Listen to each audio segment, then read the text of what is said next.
Alors, on va terminer la semaine avec une évaluation de français proposée par Madame Toiti. Euh, on va terminer la semaine et puis on va partir en vacances.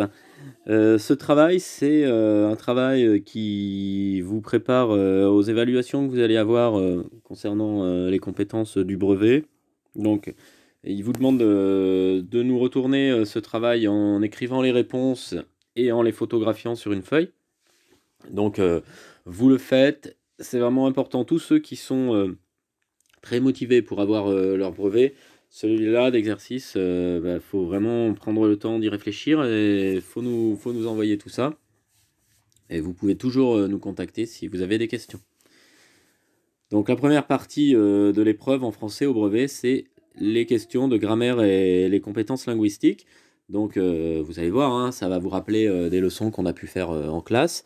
Mais ceci dit, c'est vraiment important là de faire ces appels aux connaissances que vous avez et de bien vous poser, de bien vérifier vos réponses. Hein, prenez le temps de vérifier est-ce que vous avez pensé à tout, etc. une fois que vous avez inscrit vos réponses. Première question, lentement. Quelle est la classe Quelle est la classe? Réponse A. Quelle est la classe grammaticale de ce mot? Réponse B. Donnez deux mots formés sur le même radical. Donc je redis. A. Quelle est la classe grammaticale de ce mot? Alors vous vous rappelez les classes grammaticales? Non. Hein, on fait ça depuis le début de l'année avec la liste de mots. Nom, verbe, adjectif, adverbe. Et B. Donnez deux mots formés sur le même radical. Donc deux mots de la même famille. Question 2. Il ajouta Je suis désolé.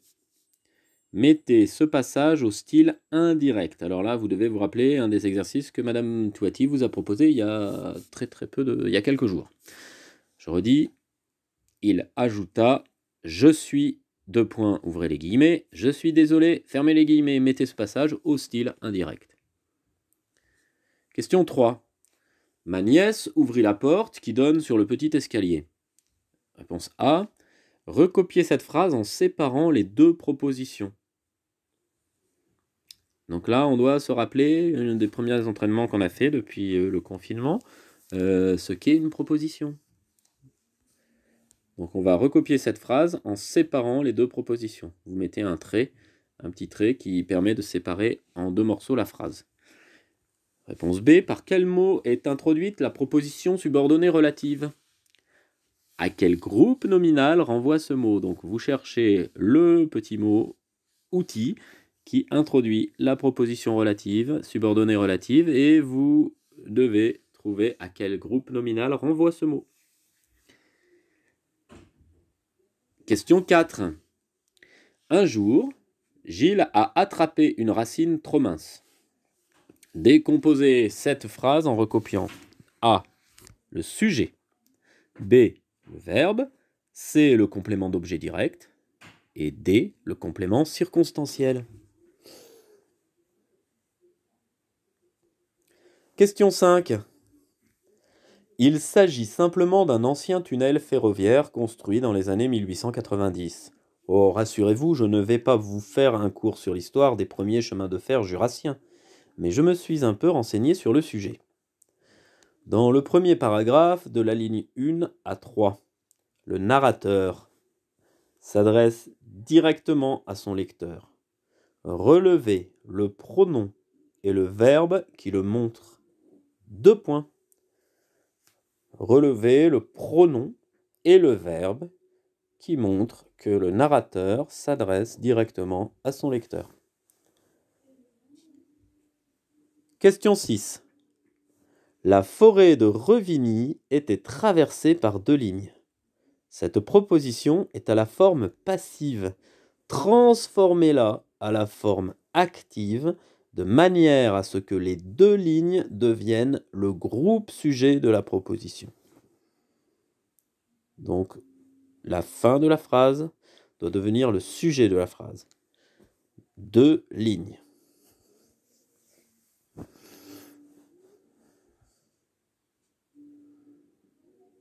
Question 7. J'ai passé mon enfance à Petit-Goâve, à quelques kilomètres de Port-au-Prince. Si vous prenez la nationale sud, c'est un peu après le terrible Morne-Tapion. Laissez rouler votre camion, voyage en camion bien sûr, jusqu'aux casernes, jaune feu, tournez tranquillement à gauche, une légère pente à grimper, et essayez de vous arrêter au 88 de la rue Lamarre. Morne signifie colline dans cet extrait.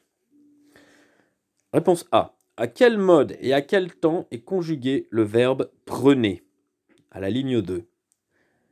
Si vous prenez la nationale sud, à quel mode et à quel temps est conjugué le verbe prenez? B. À quel mode et à quel temps sont conjugués les verbes laisser, tourner et essayer aux lignes 2, 3 et 4? Laissez rouler votre camion, tournez tranquillement à gauche et essayez de vous arrêter au 88, rue de la rue Lamarre. Quel mode, quel temps? Question 8. Je n'avais plus d'eau depuis la veille et il me fallait en trouver. Indiquez ce que remplace en dans cette phrase.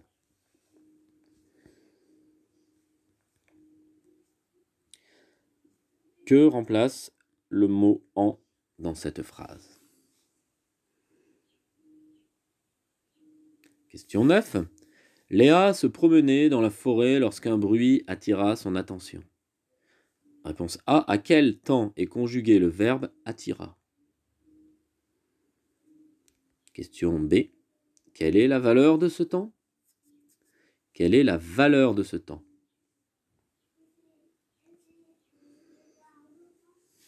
Là, il faut revenir aussi sur les entraînements que Madame Toiti vous a proposés depuis le début du confinement pour vous rappeler ce que veut dire la valeur d'un temps.